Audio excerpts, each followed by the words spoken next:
दोस्तों, एक कहावत आपने सुनी होगी, टाइम इज मनी, यानी समय ही पैसा है। और ये बात बिल्कुल सच है। कभी आपने एक बात पर ध्यान दिया है कि ईश्वर ने इस दुनिया में हर इंसान को बहुत सी चीजें कम या ज्यादा दी हैं। एक इंसान का रंग बहुत गोरा है, दूसरे इंसान का बहुत काला।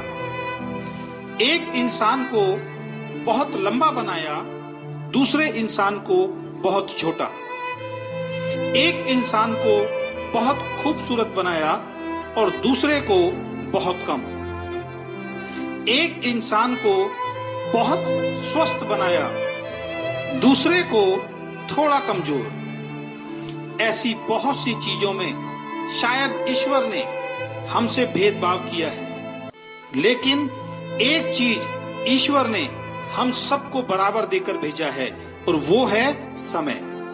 ये ईश्वर ने हर व्यक्ति को एक दिन में 24 घंटे देकर भेजा है। इसमें ईश्वर ने कोई भेदभाव किसी के साथ नहीं किया। ऐसा नहीं है कि एक व्यक्ति को एक दिन में 48 घंटे दिए हों और दूसरे व्यक्ति को 24 घंटे।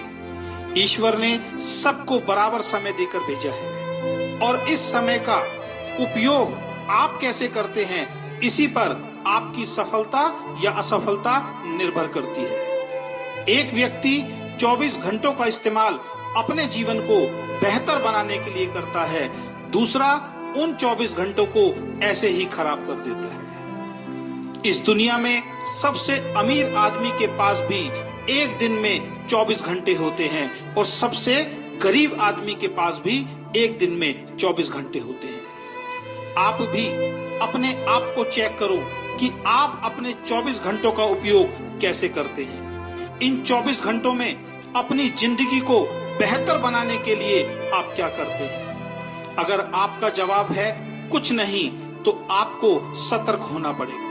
आप अपना बहुमूल्य समय बेकार कर रहे हैं और जीवन में गुजरा हुआ वक्त दोबारा वापस नहीं आ सकता।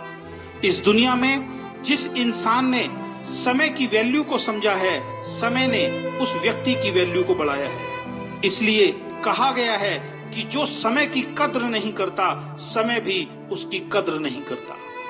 एक एक सेकंड आपका बहुत कीमती है और इसलिए किसी ने लिखा है, एक साल की कीमत उस विद्यार्थी से पूछो जो परीक्षा में फेल हो गया है। वो बताएगा एक साल की कीमत क्या होती है। उसके सारे दोस्त आगे निकल गए और वो उन सबसे पीछे रह गया।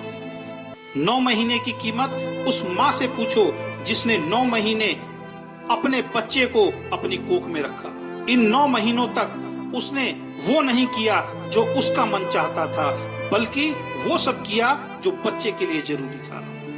और 9 महीने बाद उसकी गोद में एक सुंदर बच्चा आया। वो बताएगी 9 महीने की कीमत क्या होती है। 2 महीनों की कीमत उस माँ से पूछो जिसका बच्चा प्रीमैच्योर यानी समय से पहले इस दुनिया में आया और वो बच ना सका। वो बताएगी 2 महीने की कीमत क्या होती है।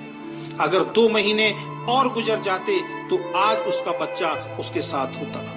1 महीने की कीमत उस नौकरी करने वाले से पूछो जिसको पूरे महीने काम करने के बाद उसकी सैलरी मिलती है। वो बताएगा 1 महीने की वैल्यू क्या होती है। 1 हफ्ते की कीमत उन बच्चों से पूछो जो पूरे हफ्ते इस बात का इंतजार करते हैं कि संडे को पापा की छुट्टी होगी और वो हमें कहीं बाहर घुमाने ले जाएंगे। वो बच्चे बताएंगे 1 हफ्ते की कीमत क्या होती है।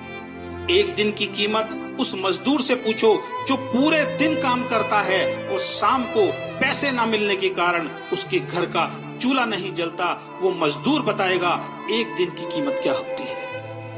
1 घंटे की कीमत उस प्रेमी से पूछो जिसकी प्रेमिका 1 घंटे देर से आती है। वो 1 घंटा उस प्रेमी को पूरे दिन के बराबर लगता है। 1 मिनट की कीमत उस आदमी से पूछो जिसके 1 मिनट लेट हो जाने के कारण उसकी ट्रेन उसके सामने से निकल गई। वो ट्रेन को नहीं पकड़ पाया। वो व्यक्ति बताएगा 1 मिनट की कीमत क्या होती है। और दोस्तों, 1 सेकंड की कीमत एक सेकंड की कीमत उस व्यक्ति से पूछो जिसका अभी अभी एक खतरनाक एक्सीडेंट होते हुए बचा है, और वो जिंदा है। वो व्यक्ति बताएगा कि एक सेकंड की कीमत क्या होती है। तो दोस्तों, समय को कभी भी बर्बाद मत करो। अगर आप समय के महत्व को समझकर इसका सदुपयोग करोगे तो आप भी जीवन में सफल इंसान जरूर बनोगे, और आप भी एक दिन खुद कहोगे कि टाइम इज मनी, यानी समय ही पैसा है।